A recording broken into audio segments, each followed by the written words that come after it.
and welcome back to the spooky kitchen. So tonight I am excited because it is kind of just one of those spring nights where it's kind of chilly. It's like 51 degrees outside and it's raining, and there's like, it's kind of like more of like a drizzle or just a light rain out there. It's that perfect kind of cozy night. It feels honestly like fall, which I wish it was fall. I wanted to make this recipe. I've only tried it once, so this could be a total disaster. It's this stuffed portobello mushroom situation, and it's stuffed with caramelized onions, mashed potatoes, and spinach. Like a creamy, like cheesy kind of spinach. It is a full-on rainy evening type of dish. I love this so much, but also I feel like this one could be good on the grill. You could easily grill the portobello mushrooms if you didn't want to put them in the oven. I'm going to be putting them in the oven tonight. But all right, so before we choose what beverage we're going to be drinking tonight, I wanted to mention the sponsor for tonight's video because it has to do with our beverage of choice this evening. This video is sponsored by Bright Cellars, which is one of my favorite things ever. I've mentioned Bright Cellars on here before, but if you're new here and you haven't heard of Bright Cellars is a monthly wine club, which I'm all about because I love, especially, well, all year round, but there's nothing quite like a glass of wine and a spooky book to kind of close out the day. But also I like trying new wines, and I never really know what to try, and I end up getting confused in the wine aisle, and I just end up going for the same old, but I always want to try new wines. So Bright Cellars is really great for that. One of my favorite things about Bright Cellars is how they personalize the wines based on your unique taste.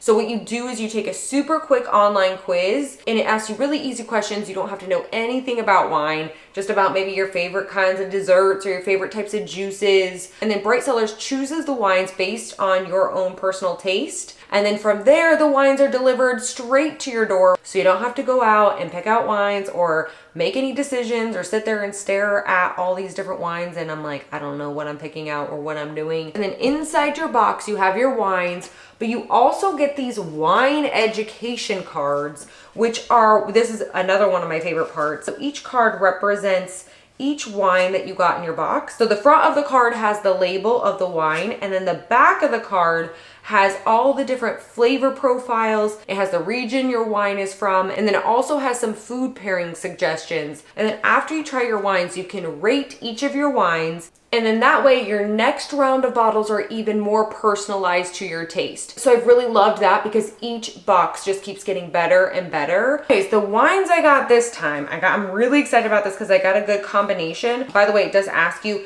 if you want all reds, if you want all whites, or if you like a combination.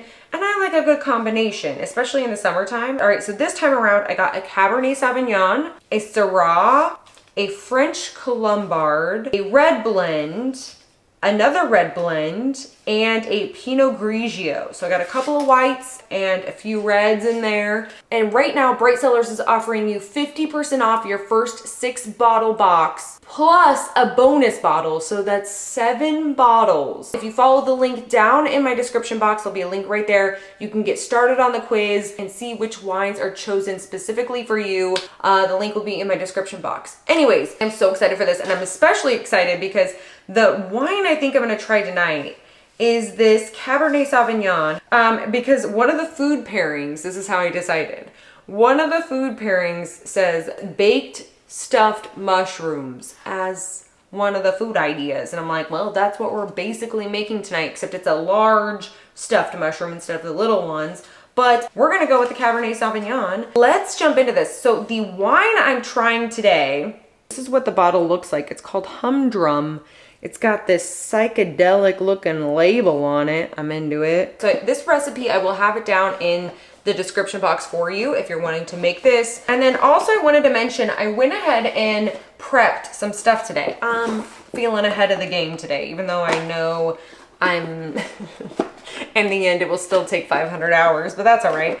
So I did a little bit of prep. The first prep thing I did is I wiped off the portobello mushrooms, and then I tore off the stem because you don't want the stem in there. And then I did it in a separate container because I thought I was gonna marinate the portobello mushrooms in this container, and they ended up not fitting in it. But normally in a little bowl or little measuring cup, I would do 2 tablespoons of olive oil. Oh God, I'm not strong enough for this. Oh. And then a tablespoon of balsamic vinegar, and then a bunch of garlic. I don't even know how many cloves I put in there. I just put like a big old honking thing of garlic in there. And then a tablespoon of soy sauce. Let's get this going. Come on. Just come on out. Come on out. Here we go. Here we go. Here it comes. I need to do some upper body workouts. Come on. Come out. Come out. Come out. There we go. Love that sound. Mix that all in a bowl. And then you can do it in a container, but my container was too small. So I used a spooky Ziploc baggie with little bats all over it. And I put the mushrooms in the Ziploc baggie and the marinade in there with the mushrooms and kind of tossed them around in that marinade. And then I put it in the refrigerator. And you can marinate it for as little, I would say, you can marinate it for as little as 15 to 30 minutes. But the longer it marinates, the better. So you can do it overnight, or you could do it, I've had it in there for a couple hours. So I'm gonna pour myself some of this wine. First of all, I got my Mr. Skeleton glass, and I got my wine, and we're gonna pour. That's the best part. We don't need too much. It's a weeknight. Wait, first of all, let's taste this, because I can't wait. Oh, it smells so good already.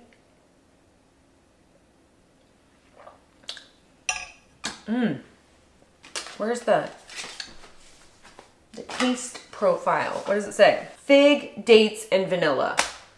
I'm sold. The second thing I did to kind of prep our meal tonight is I made some caramelized onions. So caramelized onions take a little while, so I like to do them separate. I did them a couple hours ago because I feel like the meal takes so long if I do it all together. So you can make the caramelized onions the night before or a couple nights before. I wouldn't go longer than, I don't know, like 2 or 3 nights though.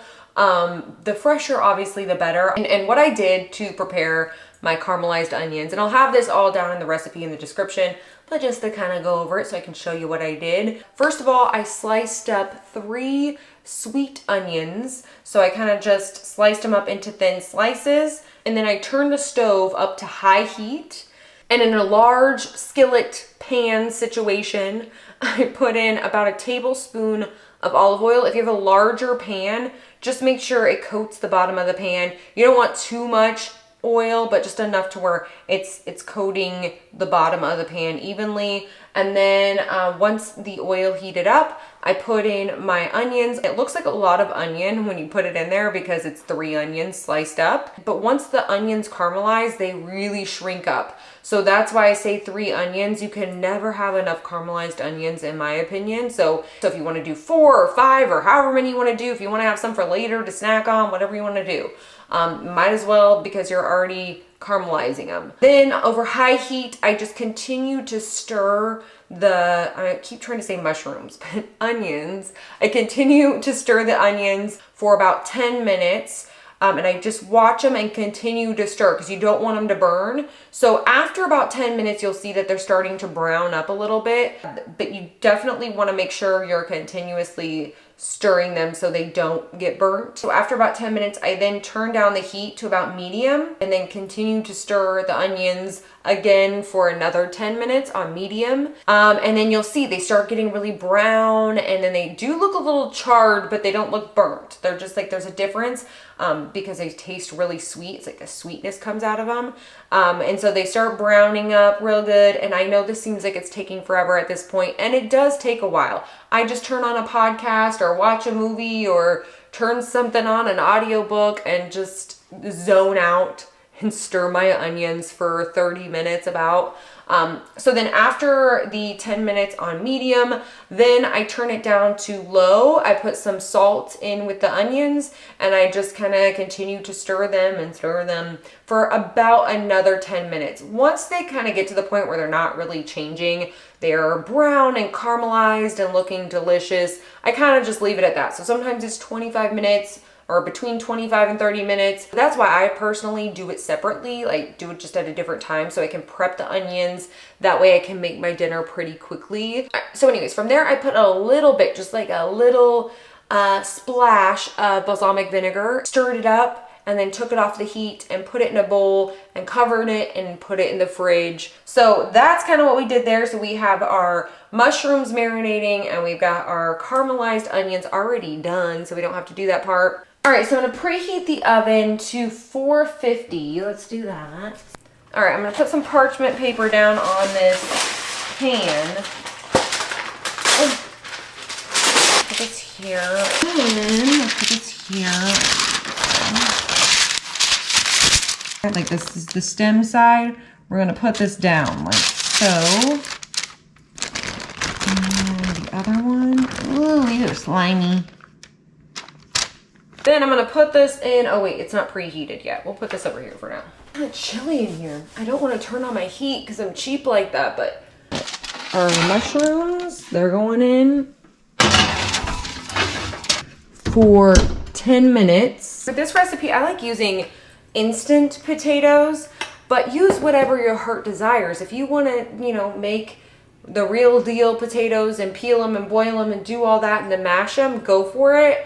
I just am lazy like that, but also I like reliving my childhood school chicken nugget day fantasy. So I go for the instant mashed potatoes. If you know, you know, I feel like. By the way, I guess I should have mentioned this recipe is already gluten-free. I used a gluten-free soy sauce, so definitely do that if you're gluten-free. Also, I'll be making this recipe with non-dairy products, so whatever I'm using, if you prefer the dairy version, so I'll be using non-dairy sour cream and non-dairy cheeses. So if you could just use whatever, the real deal. So just regular sour cream, or if I'm using dairy-free mozzarella, you can use regular mozzarella. All right, so now I'm gonna go ahead and, what should I make first? We'll make the mashed potatoes last because I feel like, and I'm going to make the spinach filling. This is what I cooked the caramelized onions in. So there's just some onion remnants at the bottom, but that'll just make it more flavorful. We're not gonna mess with it. All right, so I'm gonna heat this up over medium heat. Let that warm up. I'm gonna put in some olive oil, probably a tablespoon-ish. I don't know, this pours really slow, so I never know what I'm putting in. I just like to coat the bottom. Then I'm gonna put in some minced garlic. This is my, once again, my Spice World garlic. I think I got this from Target, but spice up your life garlic. I don't really measure it, I just put a bunch in. I know it's like 1 teaspoon for 1 clove of garlic, and I'm like, 2 tablespoons. Oh, we don't want to burn this, by the way. You want to stir it around so it doesn't catch on fire. Well, not on fire, but you just don't want to burn ass garlic. So here we go. I also have this bag of spinach right here. This is, I bought 2 of these because I didn't really know how much I needed. This is 5 ounces of baby spinach. I'm going to use 1 bag, I think. And I think that'll be more than enough. I'm going to turn down the heat and I'm going to put in all of this spinach. What it is. Turning it down to like a low-ish. So like medium low-ish. And then I'm just going to, actually, you know what works better with this? Let's get rid of that. This thing. These clampers. And if you don't do this with them, then you're doing it wrong. I don't know why I'm blanking on this word. Clearly I've used tongs. Tongs. All right, so I'm just kind of gently flipping this because I want this to break down quite a bit. And I guess in the meantime, we can do some salt and pepper. And then I like to put sriracha on the top at the end. So I add the spice at the end. But if you want to add spices here, like paprika or maybe some little cayenne or maybe some sriracha here, go for it. I like to add it at the end though. Letting this saute a little bit. We want to get a good wilt going on. I like it vibrant green, like kind of where it is now. So what I'm going to do from there, let's put in first of all the sour cream. Either a couple tablespoons or like 1/4 of a cup, maybe both, of sour cream. And this is the Tofutti, where is it? Tofutti sour cream. This is my favorite. Oh, I hear ya. My favorite non-dairy sour cream. is this. And let's mix it in. Get it in there. We got this Follow Your Heart Parmesan cheese. And I'm gonna put, I don't know, a good amount in there. Maybe another fourth of a cup of Parmesan cheese in here. Let's do that. So mix this in. A little bit more sour cream in there. I feel like just like a little bit. You know I can never have enough sour cream. And then I will taste it to see if it's any good. We also need some probably more pepper.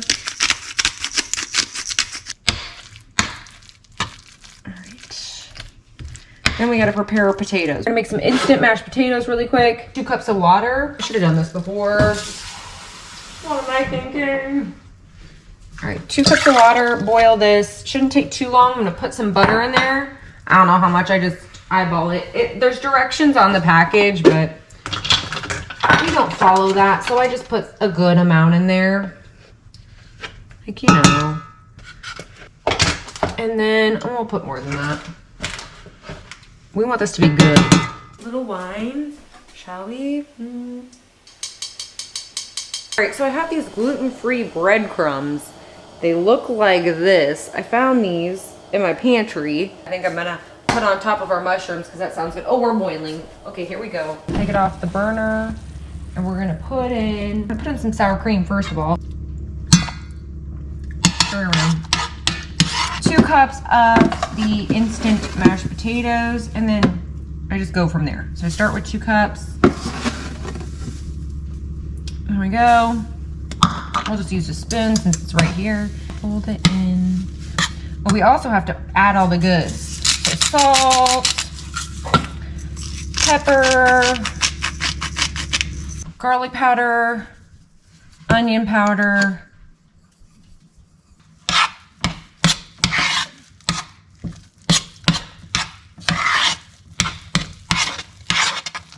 oh, that's steaming. Look at that. Oh, I'm showing it. Oh, wait, let's get it in front of the black. Oh, God. Ah, it looks like it's on fire. So hopefully we don't die. Turn it over. So here we are with our portobello mushrooms. And what we're gonna do is we're gonna put in some potatoes. Like so. I'm just gonna smash it down. Same thing over here. I'm gonna put in potatoes, smash it down. Maybe I'll put in a little bit more here. We can just like pile it on a little bit. And then I don't pay attention to overfilling it or whatever. Then I'm gonna put some spinach on top of that. Oh my gosh. Look at this. I'm gonna put some spinach on top.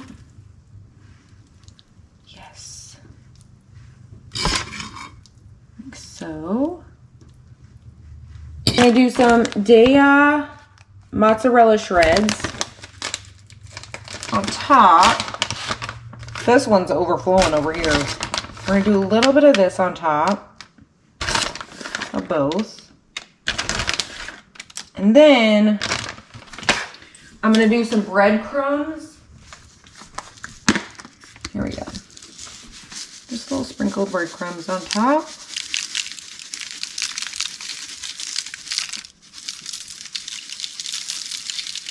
And then we're gonna put it back in the oven at 450 degrees for 10 minutes. I just wanna eat the spinach, just creamy spinach. This alone, oh my God. I'm so excited, 2 more minutes. Let's check on it just in case. Oh yeah, that looks nice and toasty. Nice and brown on the top, golden brown. There it is right there. It looks so good. Oh man, the first bite's gonna be so good, I can just tell. Oh shoot, we didn't put the onions in. Hey babe, you want caramelized onions or did you already eat all yours? Oh. Caramelized onions go in with the spinach and I totally forgot to get these out. So I'm just gonna pop them in the microwave really quick and put them on top and that's how we're gonna do it. But normally they go in with the spinach. Dang it, I can't believe I forgot that part. Well, that's fine. We won't know any different, right? We've got our bite going right here. Oh man, it's steaming. It looks delicious. We've got our spinach, mushroom, and potatoes, and some onions. We're going in.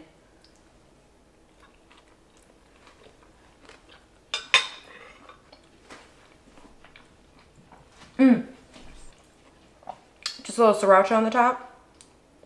Then, yeah. Now we're talking. Let's go in for bite number 2. Oh man, that is a huge bite. Woo. Let's wrap this up just real nicely. Take a nice bite. The breadcrumbs gives it that crunch. So you have that texture, and then you have the caramelized onion. I'm so glad I caught it before I took a bite. The caramelized onions could work as a topping if you just want to do it the way I did it. It's so good. It's so good. I hope you guys try this. It is so good. I'm gonna sit here and continue to eat my mound of comfort. If you try this, let me know in the comments. Let me know in the comments what you think. I also have the recipe in the description box for you. Also, don't forget, Bright Cellars is offering 50% off your first 6-bottle box plus a free bottle. That's 7 bottles for 50% off if you click the link down in the description box. Anyways, oh my gosh, I cannot wait to finish eating this. It's like, you know when you're like ready for the next bite, but you're talking, but your mouth is also watering? That's what's happening right now. Anyways, hope you enjoyed this video. If you did, you can give it a thumbs up. Say hey ghoul hey down in the comments because you know I love talking to you. And yeah, thank you so much for watching, and I will see you guys next time.